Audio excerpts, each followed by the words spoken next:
Jack Morrison never wanted to be a diplomat. The tall, broad-shouldered man with short-cut gray hair and piercing blue eyes had spent 20 years in the military. He was good at following orders, good at giving them, and even better at combat. Politics made his skin crawl. Yet here he was, standing in front of a mirror in his quarters aboard the USS Intrepid, adjusting the tie on his formal diplomatic uniform. The dark blue fabric felt strange against his skin after years of tactical gear and combat suits. "You clean up nice, Morrison," said a voice from the doorway. Jack turned to see Admiral Susan Wright leaning against the frame. She was a small woman with a commanding presence, her salt and pepper hair pulled back in a tight bun. "I look like a waiter at a fancy restaurant," Jack grumbled, tugging at his collar. Susan smiled. "Well, in a way, you'll be serving humanity, just with words instead of bullets." The joke fell flat. They both knew why Jack had been chosen for this mission. It wasn't for his charm or diplomatic skills. 3 months ago, humans had made first contact with the Galactic Council, a collection of 17 alien species from across the Milky Way. At first, the aliens had seemed friendly, interested in trade and cultural exchange. But Earth's intelligence services had picked up concerning chatter. Some council races were worried about humans. They used words like unpredictable and dangerously adaptive. There were whispers about containment and preemptive measures. Earth needed eyes and ears on the inside. They needed someone who could spot trouble before it started. And if trouble did start, they needed someone who could handle it. "The transport leaves in an hour," Susan said, stepping into the room and handing Jack a small case. "Your official credentials, Ambassador Morrison." Jack took the case and opened it. Inside was an identification card and a small pin with Earth's flag. "Still feels wrong, Susan. I'm a soldier, not a talker."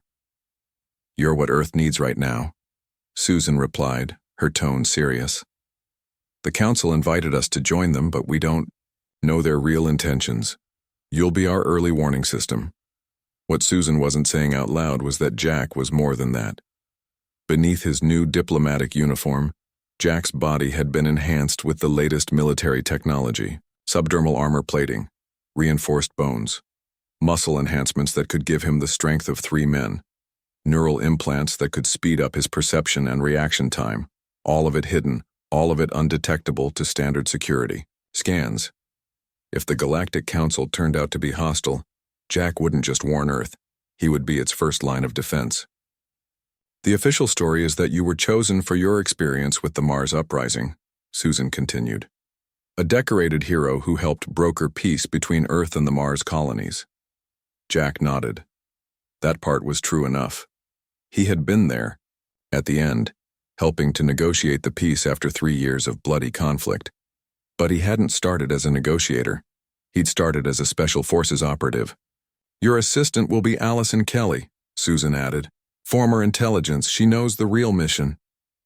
"Any specific intelligence I should know about these aliens?" Jack asked, closing the credentials case and slipping it into his pocket. Susan handed him a data tablet. 17 species, all with their own agendas. The Zoraxians are the unofficial leaders, been in space the longest, have the most advanced tech. They look like 7-foot-tall mantises with 4 arms. Their high executor, Meslar, has been making the most noise about humanity being a potential threat. Jack scrolled through the alien profiles. Some looked almost human. Others were so different it was hard to tell which end was the head. Any potential allies? The Navari might be sympathetic. They were one of the newer additions to the Council, before us, so they know what it's like to be the new kids. And the Kelth have already expressed interest in trade agreements. A soft chime sounded from Susan's wrist device. "Transport's ready early. You should get going." Jack looked around his small quarters one last time. He didn't have any personal items to bring. Everything that mattered was already packed in the standard diplomatic luggage, or implanted in his body. "One last thing," Susan said, her voice dropping. "If things go bad, really bad, you have authority to invoke Protocol Omega." Jack's expression hardened. Protocol Omega was a last resort, authorizing him to take whatever action necessary to protect Earth's interests, up to and including the use of lethal force against Council representatives. "Let's hope it doesn't come to that," he replied. The journey to the Council station took 3 days aboard the diplomatic transport. Jack spent most of it studying alien customs, diplomatic protocols, and language basics. His neural implants helped him absorb the information faster than a normal human could. Allison Kelly turned out to be a thin woman, with sharp features and sharper eyes. She had served 10 years in Earth intelligence before this assignment. "So they sent a fox to watch the henhouse," she remarked during their first meeting. "And what does that make you?" Jack asked. "Another fox," she replied with a small smile. "Just a different breed." The Council station came into view on the 3rd day, a massive ring structure floating in space with ships of various shapes and sizes docked along its outer edge. Jack stood at the viewport, taking it all in. The structure was easily 10 miles, across a feat of engineering that made humanity's largest space stations look like toys. "Impressive, isn't it?" Allison said, coming to stand beside him. "Makes you wonder what else they can build. Or destroy," Jack added quietly. The transport ship docked smoothly with the station. Jack felt a slight change in gravity as they connected to the station's artificial gravity field. "Remember," Allison said as they prepared to disembark, "you're just a diplomat, a normal human chosen for your experience and skill with negotiations." Jack nodded, straightening his tie one last time. "Just a diplomat," he repeated. But they both knew he was much more than that. As they stepped through the airlock and onto the Galactic Council station, Jack took a deep breath of the slightly sweet-smelling artificial atmosphere. His enhanced senses picked up subtle differences in air composition, optimized for multiple species. A delegation waited for them, representatives from 3 different council races. The tallest was clearly a Zoraxian, its forearms folded in what Jack recognized from his studies as a formal greeting posture. "Ambassador Morrison," the alien said, its voice translated through a small device at what passed for its throat. "Welcome to the Galactic Council. I am Assistant Envoy Kraz. We are pleased to receive Earth's first diplomatic representative." Jack smiled and gave the formal Zoraxian greeting gesture he had practiced. "The pleasure is mine, Assistant Envoy. Earth is honored to join the galactic community." As they were led deeper into the station, Jack's enhanced eyes scanned everything: security checkpoints, camera positions, the weapons carried by station security. His brain cataloged it all automatically, building a mental map. "Just a diplomat," he reminded himself. But if the Council's true intentions were hostile, they would learn too late that Earth had sent them something else entirely: death in a perfectly tailored suit. 3 months passed on the Galactic Council station. Jack Morrison settled into his role as Earth's first diplomat. His days filled with meetings, cultural exchanges, and careful negotiations. On the surface, he played his part well. He smiled, at the right times. He used the correct alien greetings. He showed interest in their customs and technologies. But beneath this friendly mask, Jack remained alert. His enhanced senses picked up subtle changes in alien body language. His implants recorded and analyzed everything. At night, in his private quarters, he sent encrypted reports back to Earth. "Some council members are warming to us," he told Allison Kelly one evening as they reviewed the day's events. "The Navari especially. Their representative, Sheev, has invited us to a cultural ceremony next week." Allison nodded, her fingers moving across a data tablet. "The Kelth Trade Minister wants to discuss technology exchanges too. Not all bad news." "And the Zoraxians?" Jack asked. Allison's expression darkened. "Still suspicious. High Executor Meslar keeps blocking our request for deeper cooperation. He's been meeting privately with representatives from 4 other species." Jack frowned. Meslar, the leader of the Zoraxian delegation, had been cold toward humans from the start. The tall, mantis-like alien never missed a chance to point out how primitive Earth technology was compared to Council standards. "Any idea what those meetings are about?" Jack asked. "Nothing concrete," Allison replied. but my sources say the word containment has come up several times. Jack's enhanced hearing picked up a soft beep from his private communication terminal. Before Allison could hear it, he moved to his desk and checked the incoming message. His expression remained neutral, but his pulse quickened. "What is it?" Allison asked, noticing the subtle change in his posture. "An invitation," Jack said, turning the screen so she could see. "From High Executor Meslar himself, a private meeting tomorrow with several senior council members, to discuss, and I quote, matters of mutual interest regarding Earth's integration into the galactic community." Allison's eyes narrowed. "That's not normal protocol. Private meetings should be requested through official channels, with topics specified in advance." "Exactly," Jack agreed. "Which means this is either a genuine attempt to break through the diplomatic red tape, or a trap," Allison finished. Jack studied the message again. "The location is odd too, Section 47B. That's in a remote part of the station. Far from the main security hubs and public areas," Allison noted. She looked up at Jack, worry clear in her eyes. "You can't go alone." "The invitation specifically says unaccompanied," Jack pointed out.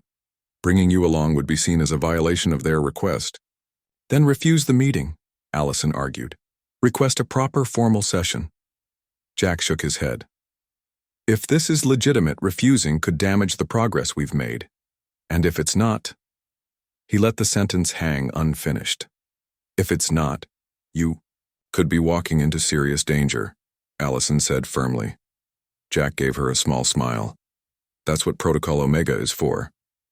The next day, Jack dressed in his formal diplomatic attire. The dark blue suit looked ordinary, but it was far from it.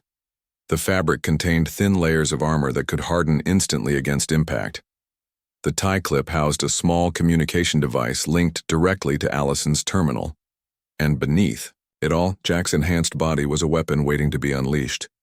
"The security scans will detect any weapons," Allison reminded him as he prepared to leave. "Good thing I'm not bringing any," Jack replied calmly. He made his way through the station's corridors, nodding politely to aliens he passed. The station was a marvel of engineering, with sections designed to accommodate the various biological needs of 17 different species. Some areas had higher gravity, others different atmospheric compositions. As he moved toward Section 47B, the corridors became noticeably emptier. Jack's internal alarm bells were ringing loud and clear.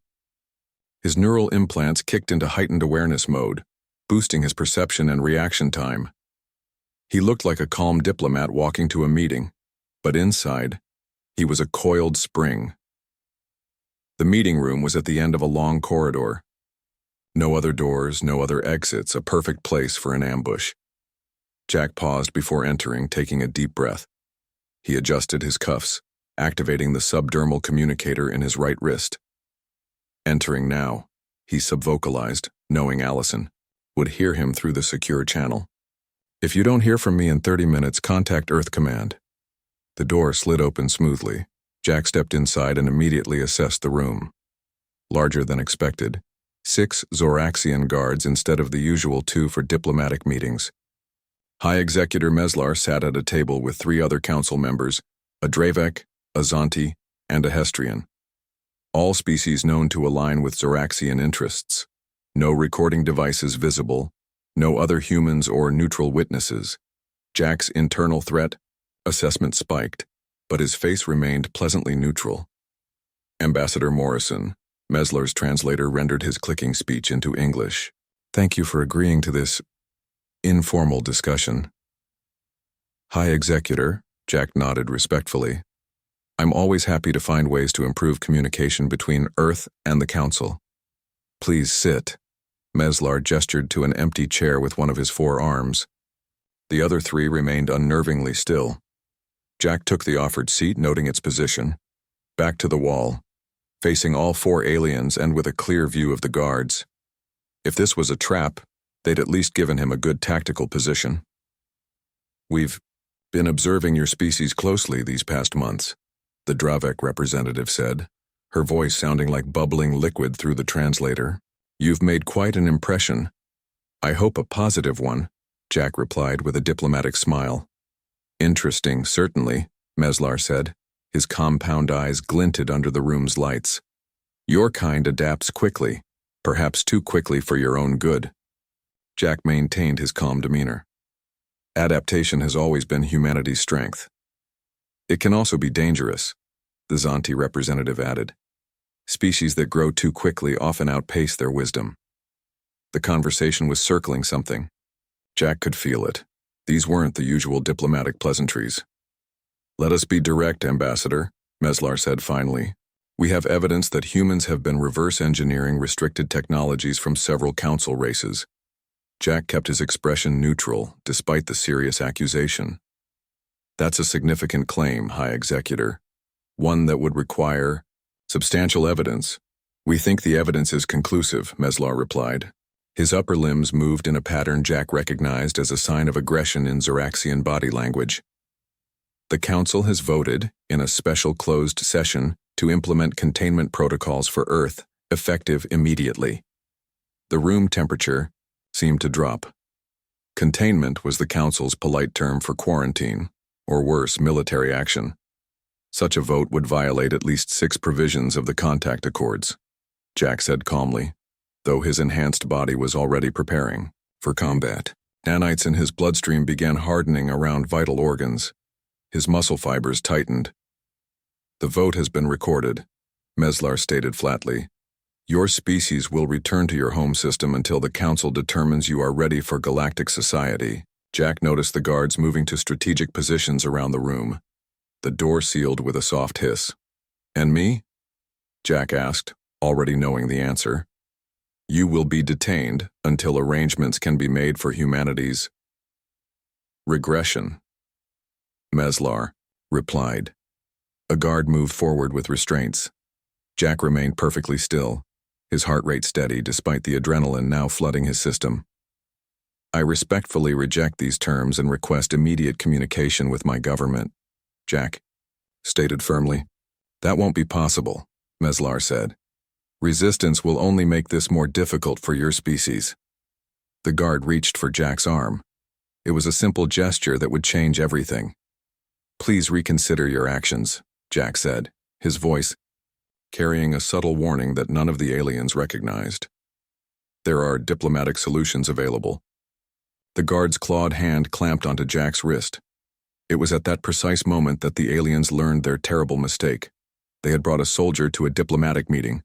Worse, they had threatened his planet. And worst of all, they had laid hands on him first. For Jack Morrison, everything suddenly became very clear.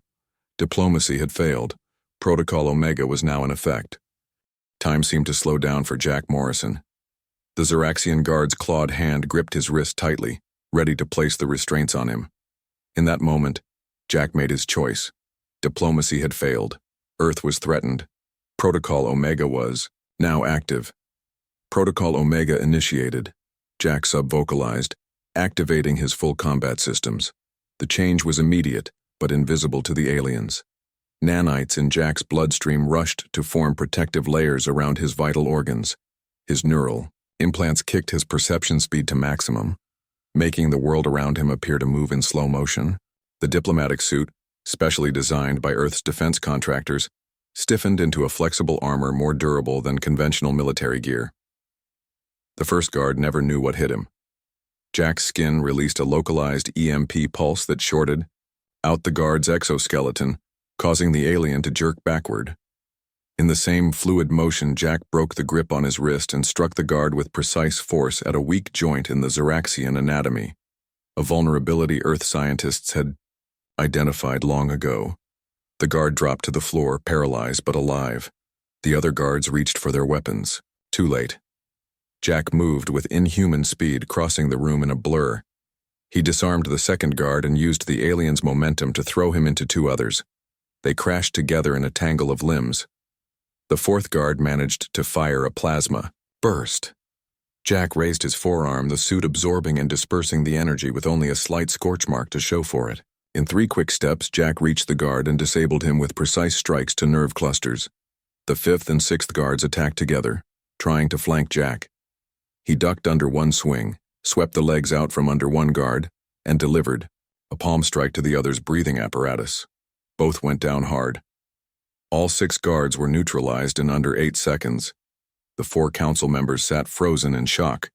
They had expected a compliant diplomat easily detained. Instead, they faced a combat specialist who had just disabled an entire security team without breaking a sweat. "What is this?" Meslar shrieked, backing away from the table. His compound, eyes wide with alarm. "Scan him. He's carrying weapons." "No weapons," Jack replied calmly as he straightened his tie. "Just me." Jack moved to the door controls and engaged the security lock. No one would enter or leave until he allowed it. He then activated the communication blocker embedded in his watch. No transmissions would leave this chamber. "The diplomatic corps sends its regards," Jack said, returning to the table. He remained standing, looking down at the 4 alien representatives who now seemed much less imposing. One of the council members, the Dravik, found her voice first. "You're not just a diplomat." "I represent humanity in all its aspects," Jack replied simply, "including its capacity for self-defense." Jack surveyed the room. The guards were all alive but incapacitated. The council members were unharmed but terrified. Exactly as planned. Earth wanted to send a message, not start a war. "Now," Jack said, pulling his chair back to the table and sitting down calmly. "Let's discuss this containment protocol with a better understanding of each other." Meslar's upper limbs trembled slightly. "You've attacked Council security forces. This is an act of war." "No," Jack corrected. "You attempted to illegally detain a diplomatic representative. You announced punitive measures against Earth without due process. I defended myself using reasonable force." He gestured to the guards. "Everyone is still breathing. Had I wanted to kill them, they would be dead." The simple statement hung in the air. The aliens knew he was right. "What happens now?" the Zonti representative asked, their voice wavering. Jack tapped his wrist device, activating a small holographic projector. Documents appeared in the air between them. "Official Council. Records. First, we acknowledge some truths," Jack said. "I have documentation showing that certain council races, primarily the Zoraxian Confederation, have been arming fringe groups to test Earth defenses and steal human technology." Meslar's facial appendages twitched involuntarily, a clear sign of distress. "Second," Jack continued, "I have records of the closed session you mentioned. There was no proper quorum present, making any vote taken against Earth invalid under Council law."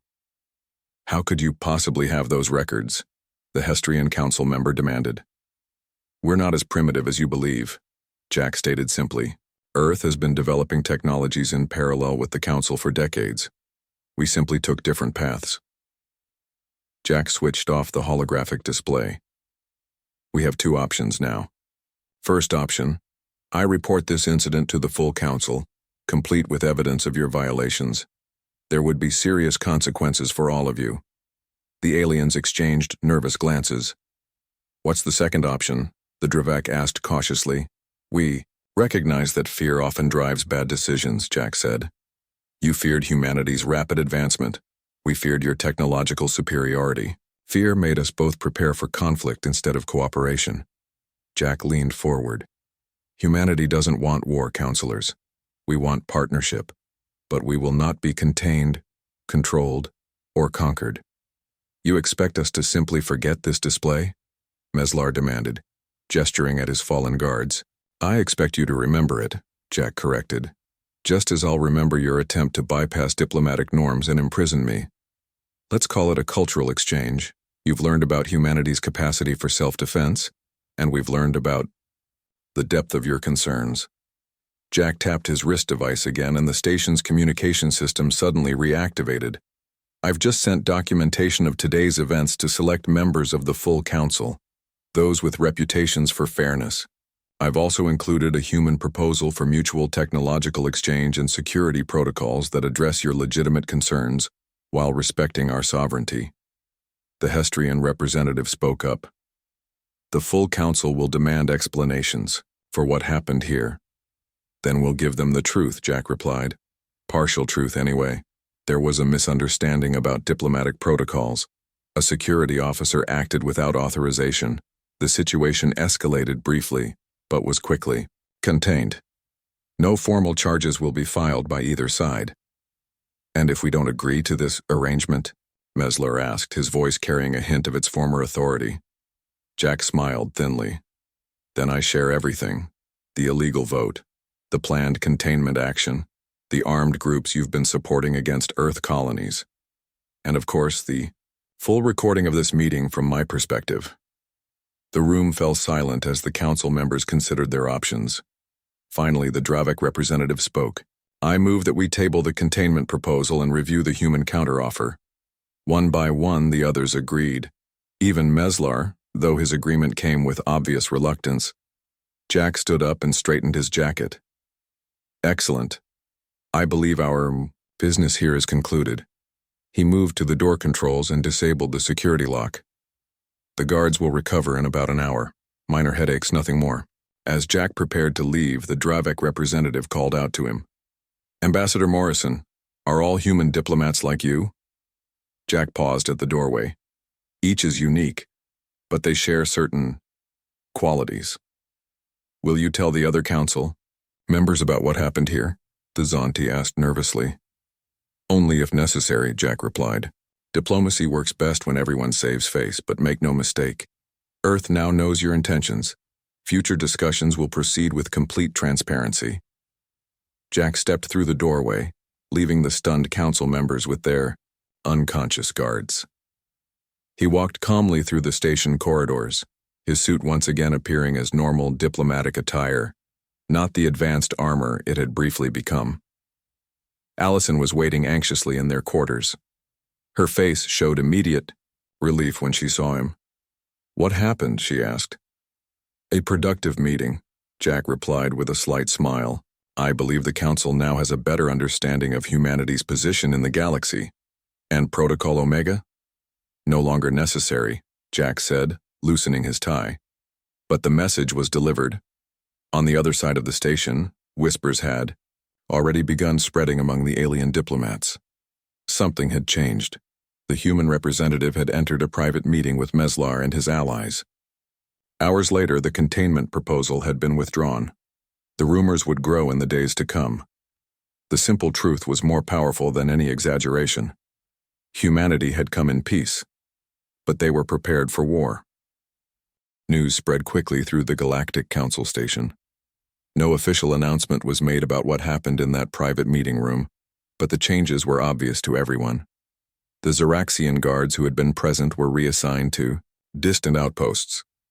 High Executor Meslar, once loud in his criticism of humans, now spoke of Earth with careful respect.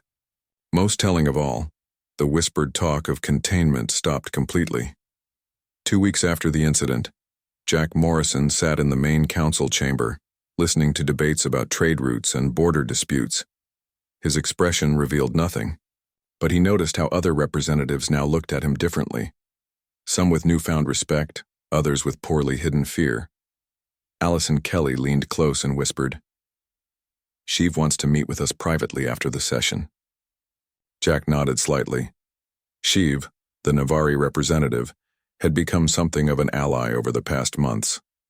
Unlike many council species, the Navari had welcomed humanity's addition to the galactic community.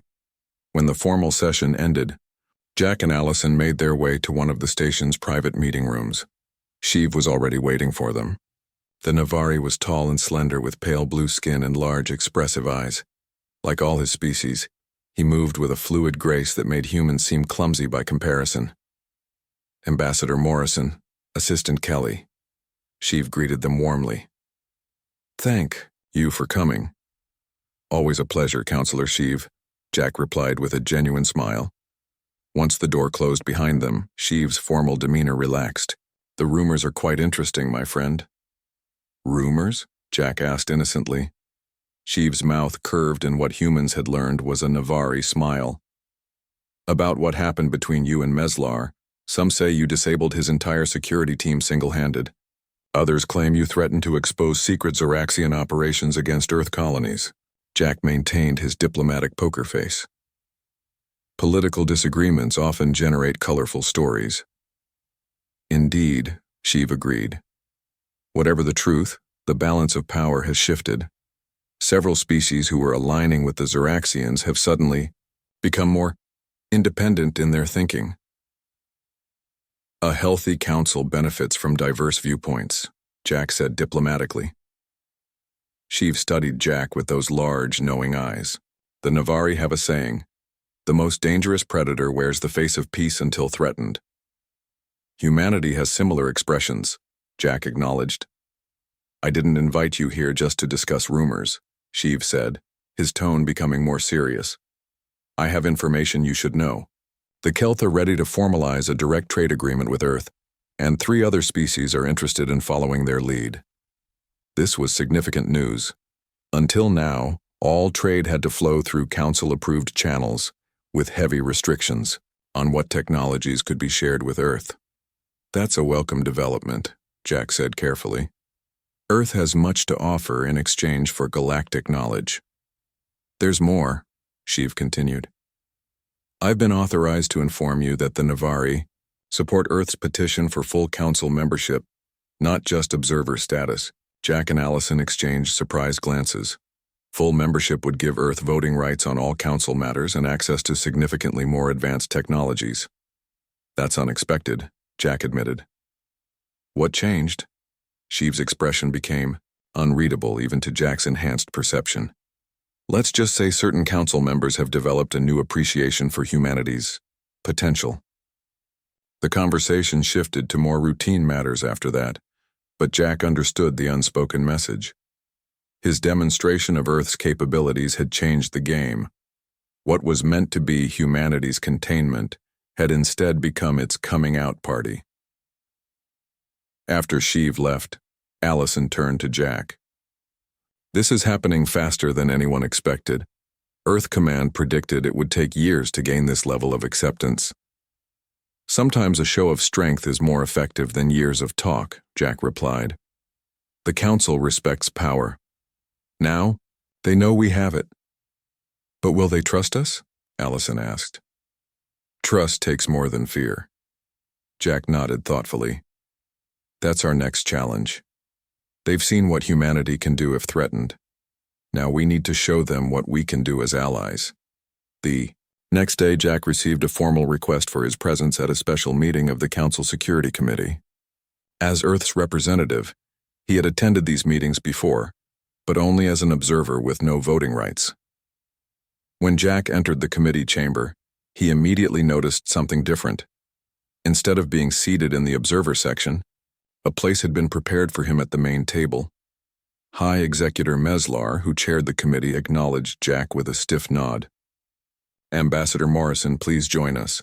The committee has decided that Earth's perspective would be valuable on the matter before us today." Jack took his seat, careful not to show his surprise at this unprecedented invitation. "Thank you, High Executor. Earth is always ready to contribute to Council security matters." The meeting concerned pirate activity in the Outer Rim territories. Several trade ships had been attacked in recent months, including vessels from 6 different Council species. "Our conventional approaches have proven ineffective," a Dravek commander explained, displaying holographic maps of the attack sites. "The pirates use advanced jamming technology to disable ships before they can call for help." Jack studied the data, his enhanced mind quickly spotting patterns that others might miss. "These aren't random attacks," he said. "They're testing Council response capabilities. Notice how each attack occurs just outside the patrol range of the nearest security outpost." The committee members reviewed the information with new interest. "What would Earth recommend?" Meslar asked, his tone neutral but attentive. Jack considered carefully before answering. This was more than a security discussion. It was a test, a chance for humanity to demonstrate value beyond military prowess. "A new approach," Jack suggested. "Instead of increasing patrol ships, which the pirates will simply avoid, we could deploy a network of small, automated sensor buoys. Earth has developed technology that can detect engine signatures at long range, even through jamming fields." He projected a simple design from his wrist device. "The buoys would be inexpensive to produce and difficult to detect. They wouldn't stop the pirates directly, but they would provide early warning and tracking capabilities. The committee discussed the proposal, asking technical questions that Jack answered with careful precision. He shared enough details to prove the concept's viability without revealing Earth's most advanced technologies. After an hour of discussion, Meslar called for a vote. The committee unanimously approved a trial deployment of Jack's sensor network. Ambassador, Morrison will coordinate with our engineering teams to implement the system, Meslar announced. He paused, then added, "The Council appreciates Earth's contribution to this matter." Coming from Meslar, this was as close to a public apology as Jack would ever receive. As the meeting adjourned, several committee members approached Jack with questions and comments. The same representatives who had once viewed humans with suspicion now sought Earth's input on security challenges. Later, in a private message to Earth Command, Jack reported, "Phase 1 complete. The Council now respects our strength. Phase 2 beginning, becoming essential allies. The path to full integration is clearing faster than expected." The response from Admiral Wright was brief. "Well done, Ambassador. Earth is proud. Continue as planned. Remember, they need to respect us, but we need them to trust us too." Jack understood completely. The demonstration of force had opened doors, but humanity's future among the stars would depend on building genuine partnerships. Fear could create temporary allies, but only mutual benefit would forge lasting ones. And for Jack personally, it raised an interesting question. How does a weapon transform into a bridge builder? He had spent his entire career preparing for war. Now he needed to become a true diplomat, not just one in name. The challenge, he realized, might be even harder than facing down those 6 armed guards. 6 months had passed since Jack Morrison's confrontation with High Executor Meslar. The Galactic Council station hummed with activity as diplomats from 17 alien species moved through its corridors. Jack stood on the observation deck, watching the arrival of a new ship. This wasn't just any vessel, it carried the second wave of human diplomatic personnel. "They're right on schedule," Allison Kelly said, joining him at the viewport. Jack nodded. 20 new diplomats, all with the same qualifications as us. Like Jack, each new human representative had been carefully selected and enhanced. They looked ordinary, men and women in formal attire, but beneath their diplomatic exteriors they were all prepared for combat if necessary. Earth was taking no chances. "Do you think they'll need to use their special talents?" Allison asked quietly. Jack shook his head. "I hope not. Things have changed." And they had changed dramatically. In the 6 months since the incident, Earth had secured trade agreements with 5 Council species. Human technology was now being exchanged for alien advancements, accelerating progress on both sides. Most importantly, the Council had formally approved Earth's petition for full membership status. In 2 days, Earth would have voting rights in all Council matters. Councillor Sheev approached them, his blue skin gleaming under the station lights. "Ambassador Morrison, a pleasure as always." "Councillor Sheev," Jack greeted him warmly. The Navari had become not just an ally but a friend in recent months. "Quite the moment," Sheev observed, looking at the arriving ship. "The first expansion of Earth's diplomatic corps. The rumors about them are quite colorful already." "Rumors?" Allison asked. Sheev's mouth curved in that Navari smile. "Some say they can kill with a thought. Others claim their skin turns to metal. When threatened," Jack laughed. "Exaggeration serves its purpose." "Indeed," Sheev agreed. "The Zoraxians have become remarkably courteous in negotiation sessions." "Fear is a poor foundation for lasting peace," Jack said, "but it creates space for respect to grow." They watched as the new diplomats began to disembark from the ship, men and women of various ages and backgrounds, all wearing the same dark blue uniforms that Jack had once complained about. They looked ordinary, which was precisely the point. "Are they all like you?" Sheev asked quietly. "Each is unique," Jack replied, "but they share certain qualities."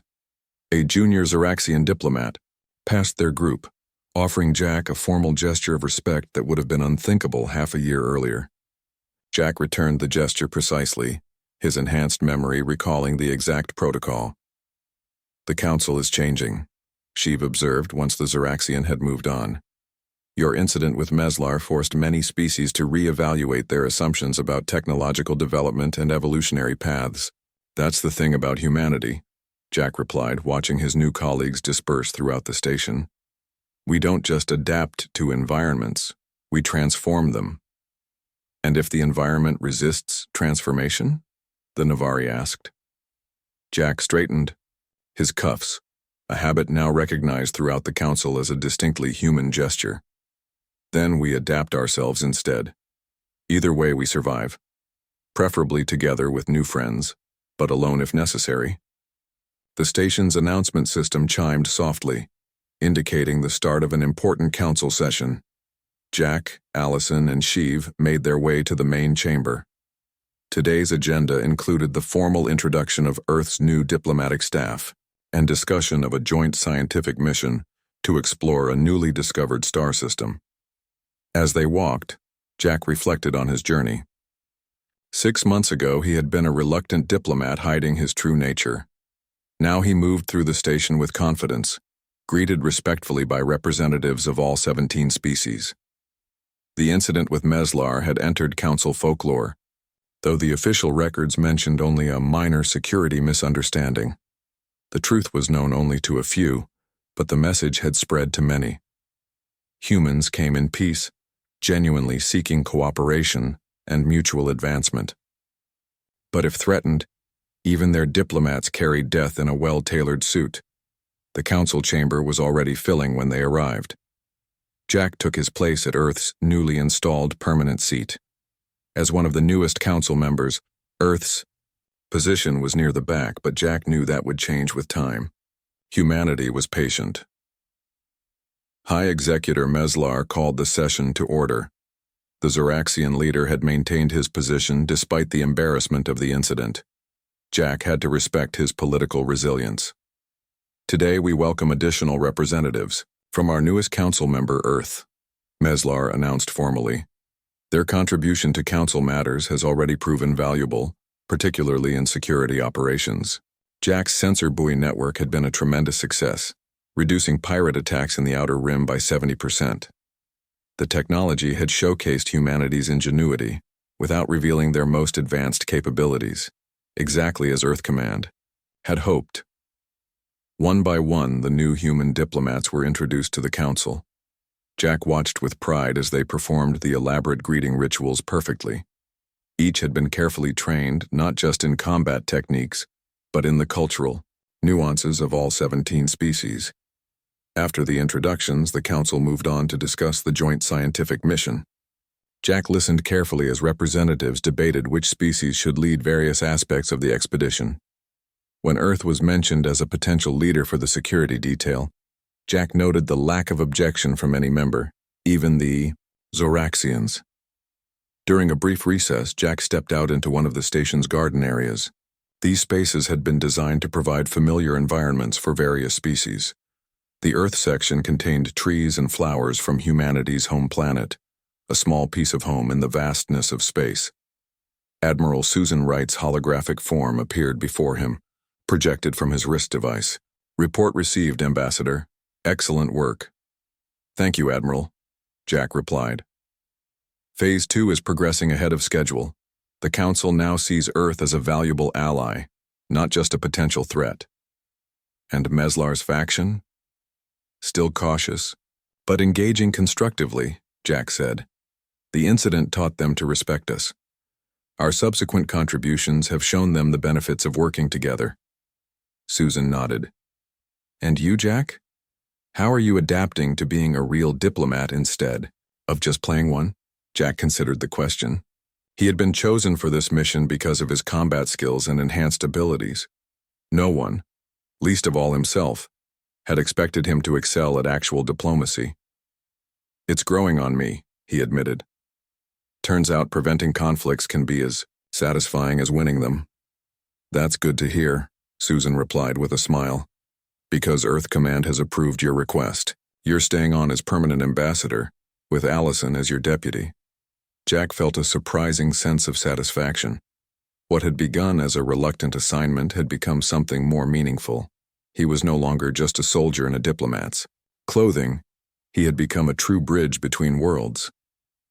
As he returned to the council chamber, Jack passed a group of new human diplomats speaking with representatives from 3 different alien species. They were laughing together, finding common ground despite their vastly different biologies and cultures. This, Jack realized, was the true strength of humanity. Not the enhanced bodies or advanced weapons, but the ability to connect, to adapt, to transform hostility into partnership. Earth had sent him as a weapon disguised as a diplomat, but he had become something more powerful, a diplomat who could be a weapon when necessary. The council session resumed, discussing matters that would shape the future of 17 species, across 3 spiral arms of the galaxy. And humanity, represented by a former soldier who had found a new mission, took its place among the stars.